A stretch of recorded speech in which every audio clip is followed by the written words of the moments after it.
They say the quietest people have the loudest minds. But what happens when someone tries to silence that mind for years?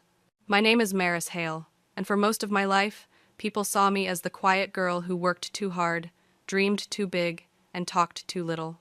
Growing up, my father, Gregory Hale, believed only in two things: self-reliance and control. And ironically, he used the first to enforce the second. He wasn't physically abusive, he provided food, shelter, education, but emotionally, he was completely absent. Every compliment felt rationed, every encouragement came with a warning, every achievement was met with "not good enough." His favorite phrase haunted me for years: "Maris, the world is cruel. I'm preparing you for it." Before I continue, let me ask you this: have you ever been dismissed by someone who should have believed in you most? If you have, hit subscribe right now. This story will remind you that silence can be your greatest weapon, and sometimes, the people who underestimate you give you the exact fuel you need to succeed. Asterisk, asterisk. My mother died when I was 12. She was the buffer that softened my father's sharp edges. When she passed, something hardened in him.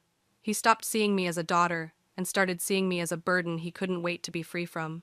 By 17, I was practically raising myself, making my own meals, washing my own clothes, figuring out college applications alone. My father would come home from work, ask if I'd finished my homework, and then disappear into his office until morning. I learned to be invisible. I learned that crying got me nowhere. I learned that approval would never come, no matter how hard I worked. The night I got accepted to college with a partial scholarship, I showed my father the letter at dinner.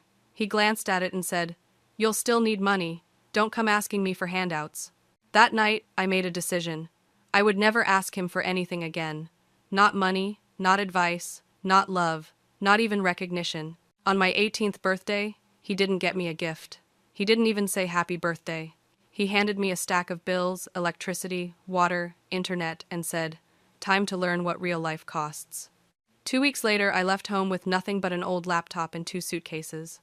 My father didn't try to stop me. He didn't say goodbye. He simply said, "If you leave, don't expect help. You're on your own." I left. But I carried those words with me not as chains, but as fuel. Freedom and poverty taste surprisingly similar when you first leave home. Bitter, overwhelming, terrifying. My first apartment was a shoebox with a leaking ceiling, and neighbors who fought until 3 a.m. I shared it with 2 other girls I barely knew from an online housing board. My bed was a mattress on the floor, and my desk was a piece of plywood on milk crates.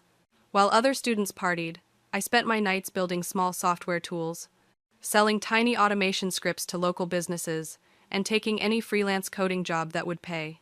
It wasn't glamorous, but it kept me eating something other than ramen noodles, at least on weekends. During my second semester, a professor noticed me coding in the back of his class while simultaneously taking perfect notes. Instead of getting angry, Dr. Chen asked to see what I was working on. "This is advanced work," he said, scrolling through my algorithm. "Where did you learn to code like this?" "YouTube," I answered honestly, "and some forums." He laughed. But there was no mockery in it. "You've got raw talent. Have you considered research assistantships?" I hadn't, mostly because those positions went to grad students with connections, not freshmen who slept in the library because their roommates had boyfriends over. But Dr. Chen offered me a position on his research team. The pay wasn't much, but the lab had couches and a shower. Sometimes I slept there instead of going home. For the first time, my curiosity had room to grow. I started building something unusual, a predictive algorithm that could identify emerging market gaps before they became trends. It started as an academic exercise, until the night I was running simulations and realized my tool was predicting a shift in supply chain behavior months before the first global reports hinted at it.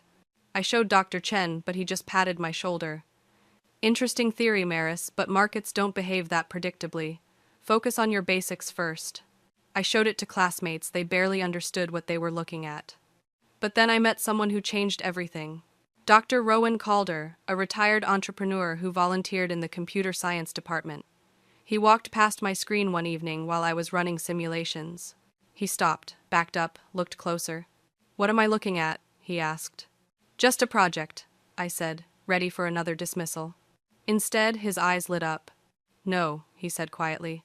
"I think you've built something extraordinary." Have you ever felt that strange mix of pride and pain when you accomplish something amazing with no one to celebrate it with you? After meeting Dr. Calder, my life split in two: the visible student and the invisible innovator. By day, I attended classes, took notes, and blended into the background. But at night, I built my future while the world slept. 3 months after our first meeting, Dr. Calder arranged for me to present my algorithm to his former colleagues. My hands trembled as I explained how my program could predict market shifts before they happened. This could revolutionize how businesses plan their futures, one investor said. I thought about calling my father that night, imagined his voice. Don't get ahead of yourself, Maris. So I didn't call. Some achievements are too precious to offer up for dismissal. Instead, I channeled everything into my work. I refined the algorithm until it could predict with 89% accuracy. I built a simple interface that even non-technical people could use. I tested it on local businesses, helping them avoid inventory problems before supply chains faltered. When my PhD acceptance letter arrived with a full scholarship offer, I sat alone in the computer lab, holding the envelope, wondering who to tell. Not my father. Never my father. Dr. Calder found me there, staring at the letter. "Congratulations," he said, reading over my shoulder. "Your family must be proud." I looked away. I don't really have family. He studied me for a long moment. "Then we'll have to be your family, the academic kind, demanding but supportive." That night, I made a decision that would shape everything that followed. I created 2 folders on my computer: School and Empire. While my PhD research focused on theoretical applications, my private work became more ambitious. I wasn't just building an algorithm anymore. I was building a company, even if I was the only person who knew it. Every small success, every breakthrough, every validation, I kept them all hidden away from the person who should have been first to know. Some call it spite. I call it self-preservation. Because when someone tells you repeatedly that you'll fail, eventually you stop giving them front-row seats to your success. Maris, this isn't just a research project. This is an industry disruptor. You need to build a company around this. Dr. Calder's words changed everything. Within weeks, we founded Orisight Analytics, a deep market forecasting company. At first, it was just me, him, and a rented co-working desk with flickering lights and mysteriously sticky floors. Our first meeting with potential investors was a disaster. 5 older men in expensive suits, looking at me, a 2-year-old woman in clothes from a thrift store with thinly veiled skepticism. "How can you possibly predict market trends better than economists with 30 years of experience?" one asked, not hiding his disbelief. "Because numbers don't lie," I answered. "And my algorithm sees patterns humans miss." Only one investor took a chance on us. His $150,000 seed funding barely covered 6 months of operations, but it was enough to start. We hired our first developer, built our first professional interface, cold-called potential clients, until my voice grew hoarse each day. Most hung up, some laughed, a few listened. Then came our break. A mid-sized manufacturing company took a chance on us. They were facing supply chain issues and desperate for solutions.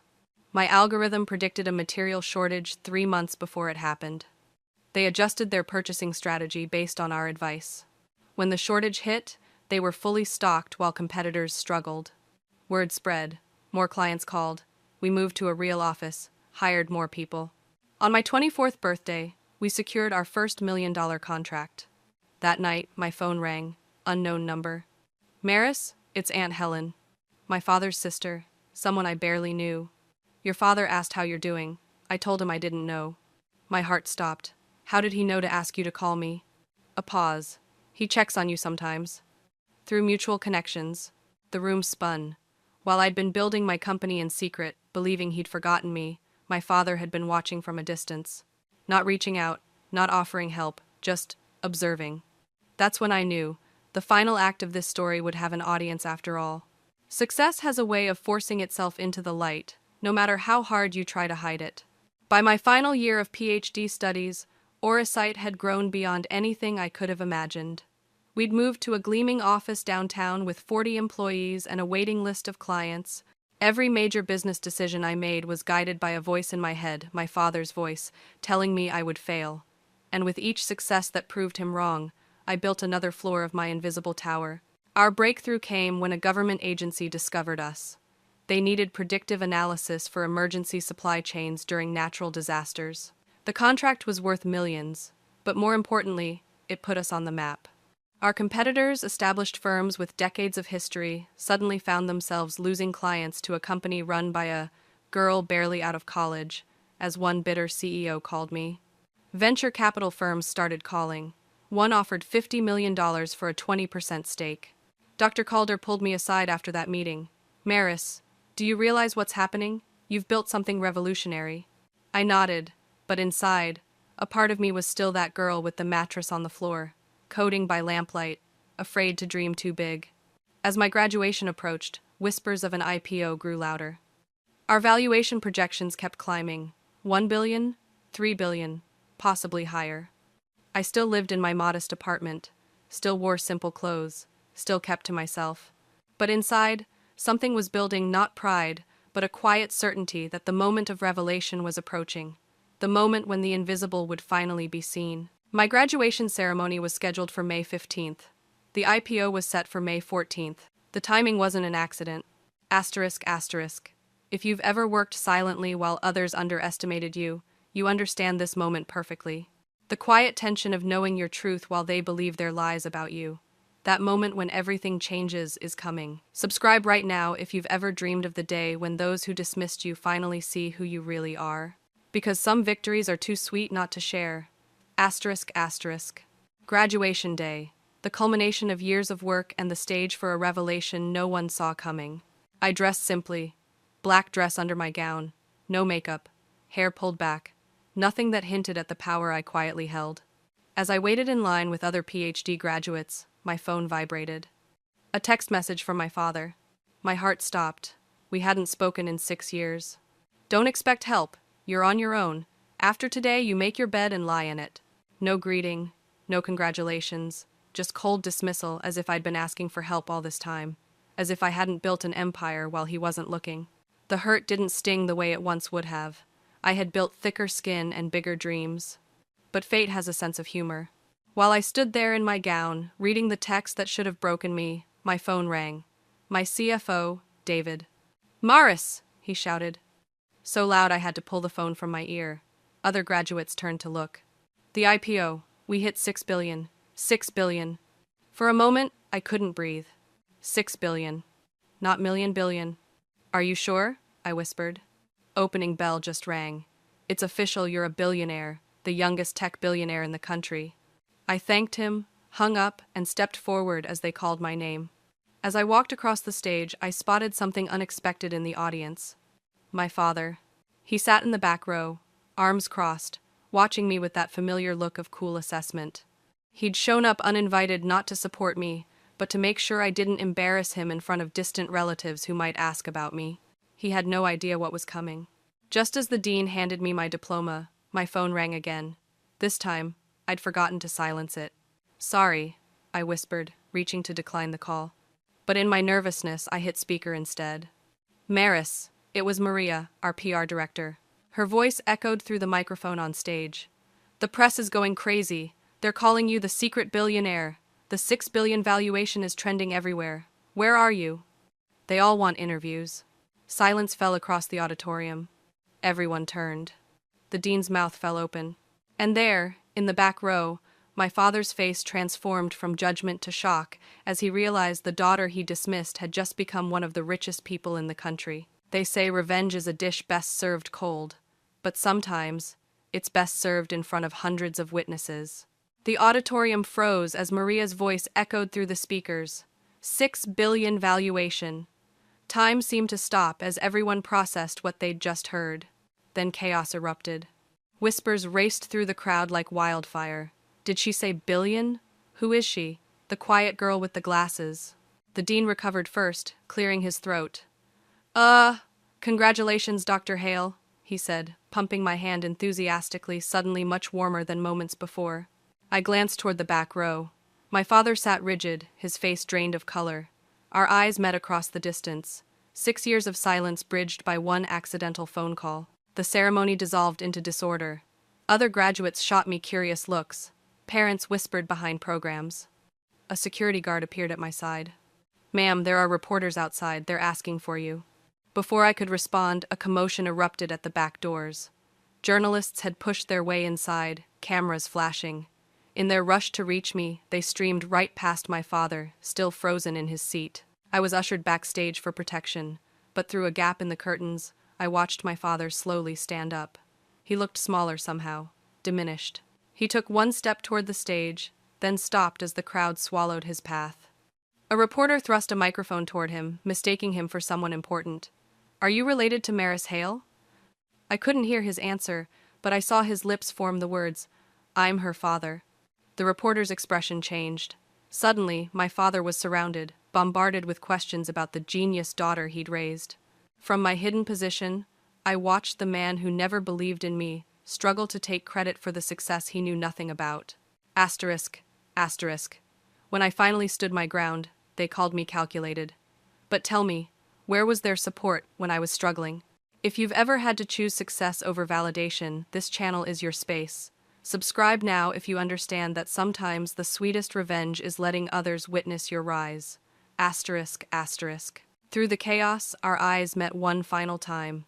I gave him a small nod, not of forgiveness, but of acknowledgement. The quiet girl he'd dismissed had become the woman everyone wanted to know. The aftermath of a bomb is never as dramatic as the explosion itself. It's quieter, more profound, the moment when reality settles into its new shape. After the ceremony dissolved into chaos, security escorted me to a private room. Press releases were issued, statements prepared. The university president suddenly remembered our special connection and offered me an honorary position on the board. I declined politely, my mind elsewhere. 2 hours later, a knock at the door. "Miss Hale, your father is asking to see you." My heart hammered against my ribs. 6 years of silence, and now this moment. "Send him in." He entered slowly, looking older than I remembered. The confidence was gone from his posture. His eyes darted around the room before settling on me. "Maris," he said, my name sounding foreign on his lips. "Father." The word felt cold, formal. He shifted his weight. "You've done well for yourself." I said nothing. "Why didn't you tell me?" he finally asked. Not with anger, but with something bitter and aching. About the company, about everything. I looked at him, the father who taught me the world was cruel, and answered honestly. "Because you never believed in me, and I built a life where I didn't need you to." He flinched as if I'd struck him. "That's not true," he protested. "I was tough because I wanted you to be strong. I pushed you because—" "You didn't push me," I interrupted. "You dismissed me. There's a difference." He sank into a chair, suddenly looking every one of his 63 years. "You have to understand," he said, voice cracking. "After your mother died, I was lost. I didn't know how to raise a daughter alone. So you chose not to raise me at all." Silence stretched between us, thick with unspoken history. Finally, he spoke again. "I'm having some financial difficulties. The house, there's a second mortgage, medical bills from last year." And there it was. The real reason for this reunion. What he didn't know, what he couldn't know, was that I already knew about his problems. I'd been monitoring his finances for years, watching as he refinanced the house, maxed out credit cards, depleted his retirement fund. Not because I cared, but because information is power. "6 billion, he said softly, almost to himself. "My daughter." The way he said it with wonder, with pride, with regret, made something twist inside me. For the first time he was seeing me. But it was 6 years and $6 billion too late. They say time heals all wounds. They never mention how some people keep reopening them. The week after graduation, my father launched what I can only describe as a campaign to re-enter my life. It started with flowers delivered to my office lilies, my mother's favorite. The card read, "So proud of you, we should talk, Dad." We, as if we had been a team all these years. Then came the calls, daily, sometimes twice daily, messages left with my assistant, each more urgent than the last. "Tell Maris I found her childhood photos. Tell Maris I have advice about her board structure. Tell Maris I'm coming by at 3. I didn't return the calls. I had a company to run, investors to reassure, and employees who needed leadership more than I needed family therapy. But Gregory Hale wasn't a man who accepted being ignored. On day 10, he showed up at Orosite headquarters with a worn photo album tucked under his arm. Security called me. "There's a man in the lobby claiming to be your father." I had him escorted to a conference room where I kept him waiting for 40 minutes. When I finally entered, he was arranging photos on the table like evidence at a trial. "Look," he said, pointing to a faded picture of me at 8, holding a science fair trophy. "You were always brilliant, I always knew." I looked at the photo, remembering that day clearly, how I'd run to show him my first place ribbon, how he'd glanced at it and said, "Second place next time if you don't work harder." "Why are you here?" I asked. He straightened his jacket, the same one he'd worn for 15 years. "I thought we could catch up. I have some thoughts on your company structure. The board seems top-heavy, and your dividend strategy could use—" "Stop," I said quietly. "You don't get to disappear for 6 years and then offer business advice." His face hardened. "I'm still your father." That night, a major business journal ran the story. Family drama behind tech's newest billionaire, complete with quotes from sources close to the family, describing my difficult relationship with my supportive but tough father. I knew exactly who had spoken to them. Asterisk, asterisk. You know that feeling when someone tries to rewrite your pain into their victory? When they vanish during your struggle but appear for your success? If you've ever had someone claim credit for the life you built without them, hit subscribe, because I'm about to show you how to reclaim your narrative when others try to steal it. Asterisk, asterisk. Sometimes the perfect revenge appears where you least expect it, disguised as a simple business decision. 3 weeks after the IPO, an unexpected opportunity landed on my desk. Logistics Corporation was interested in a partnership. They wanted access to our predictive systems for their global supply chain. The name sounded vaguely familiar, but I couldn't place it, until my head of research dropped a file on my desk. Background on Logistics Corp. Thought you'd want to see page 12. On page 12 was a brief company history, including a section on management changes in 2015. There, in black and white, Gregory Hale application for VP of Operations rejected due to qualification discrepancies. My father had applied to Logistics Corp 7 years ago and been rejected. Not just rejected, caught lying about his qualifications. I set up a board meeting to discuss the potential partnership. The numbers made sense. The strategic fit was excellent, but something nagged at me. That evening my phone rang. My father. "For once," I answered. "I heard about Logistics Corp," he said immediately. No greeting, no small talk. "How could you possibly know about that?" I asked. The news wasn't public. He ignored my question. "You can't partner with them. They destroyed my career. This is your chance to show them they backed the wrong horse." "This is a business decision, not a personal vendetta," I replied. "Think about it, Maris." His voice dropped lower. "They humiliated me. Now you can make them beg. Make them regret how they treated me. It would be fitting." The desperation in his voice told me everything. "Dad," I said softly, using the term for the first time in years.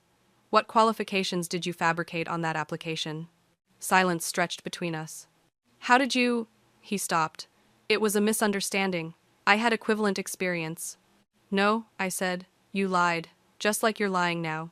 The board meeting the next morning was tense. Everyone knew about my father's history with Logistics Corp. They watched me carefully, wondering if personal feelings would cloud my judgment. I presented the analysis dispassionately: market projections, integration costs, revenue forecasts. Then I paused, meeting each board member's eyes. "I recommend we proceed with the partnership," I said finally. The room exhaled.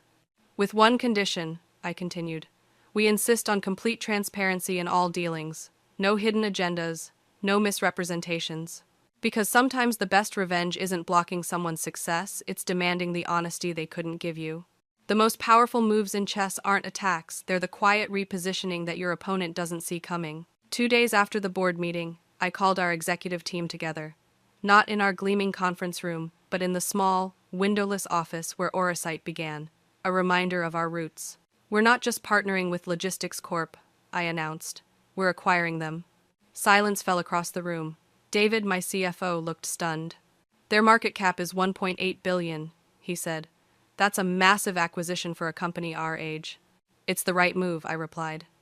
"Their global infrastructure combined with our predictive algorithms creates something neither company could build alone." What I didn't say: this decision wasn't about revenge or redemption. It was about building something that would outlast personal history. The acquisition announcement went public the next morning. Business channels buzzed with analysis. Our stock jumped 12%. My father called 17 times. I didn't answer. On the 18th call, my assistant came to my office, looking uncomfortable. "Your father is in the building," she said. Security tried to stop him. But he... A commotion erupted in the hallway. My father's voice, raised and demanding. "I need to speak with my daughter." I found him in the lobby, face flushed, tie askew, security guards on either side. "Let him go," I told them. The guard stepped back but remained watchful. "What were you thinking?" he demanded. "Acquiring logistics? They're too big. You're overextending. You'll destroy everything you've built." Employees paused, watching the scene unfold. Phones appeared, recording discreetly.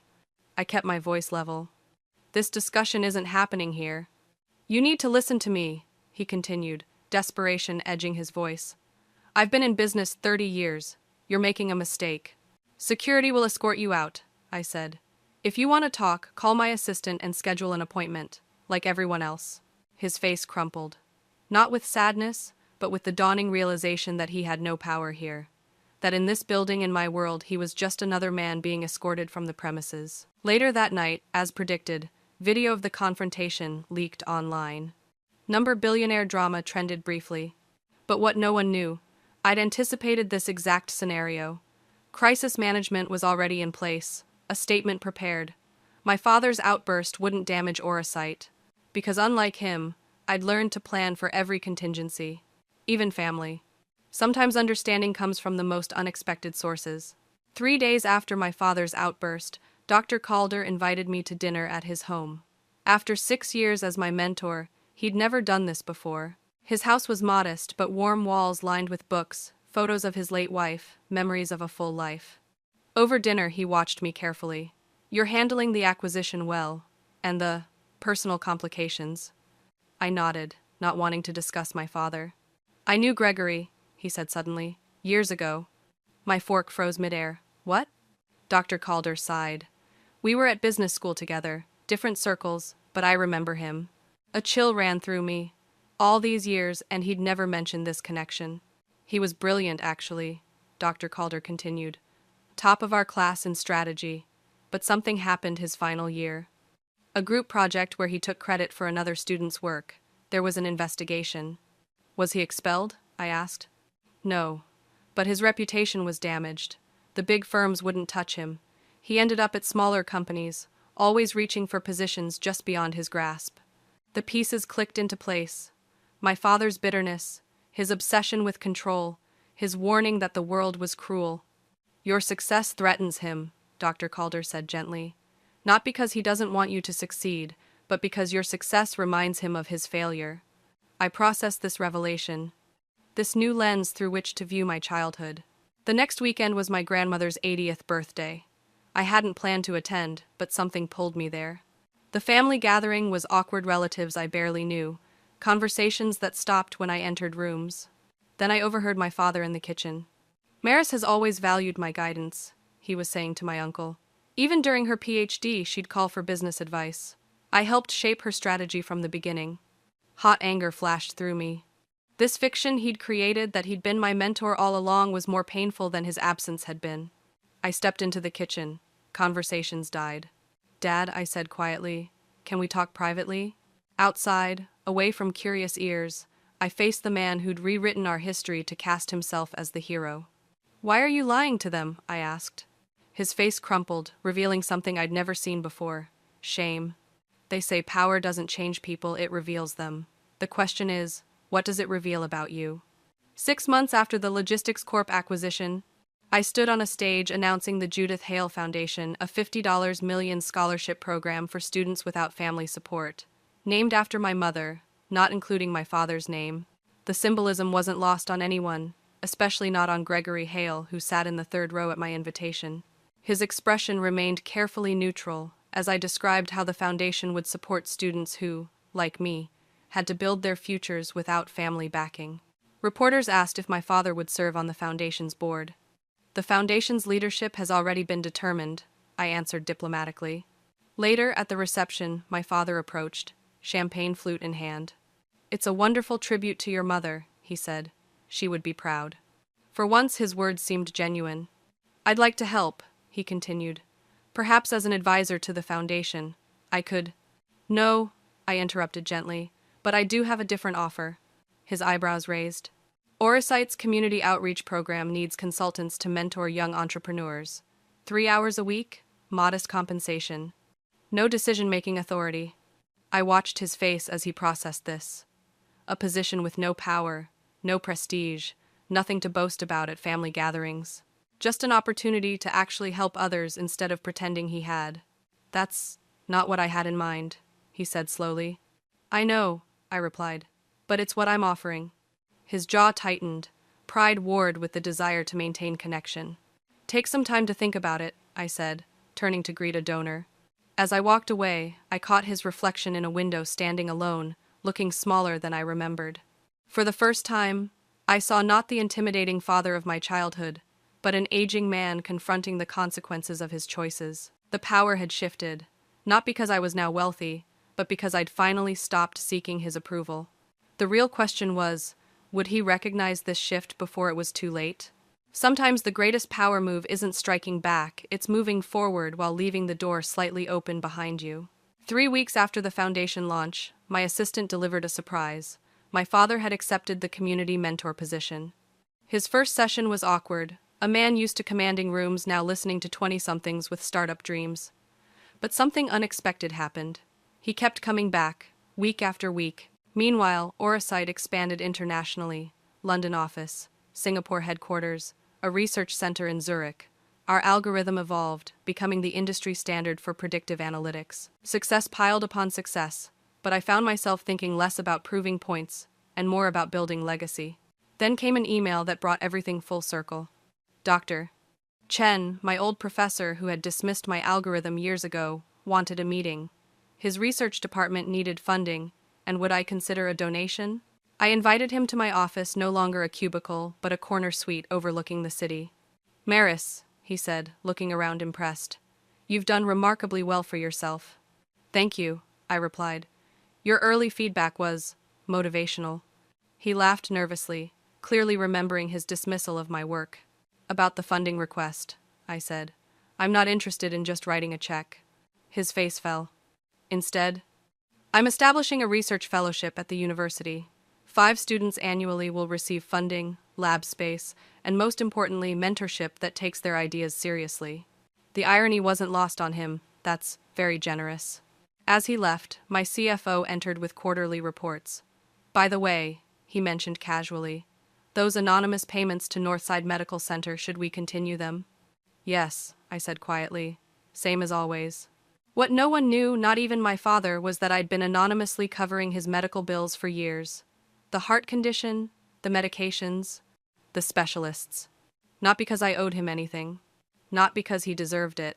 But because revenge isn't about making others suffer. Asterisk, asterisk. Revenge isn't always about making others hurt. Sometimes it's about healing yourself first. Subscribe to see more stories where strength overcomes bitterness, because the most powerful revenge isn't paid in pain, it's paid in peace. Asterisk, asterisk. In the end, the quiet girl built not just a company, but a path forward. 5 years can change everything or reveal what was always there beneath the surface. I stood at the podium, looking out at the sea of graduation caps and hopeful faces. The university had invited me to deliver the commencement address, a full-circle moment that wasn't lost on me. Success isn't measured by the height you reach, I told them, but by the depth of the holes you climb out of. From my position on stage, I could see my father in the audience.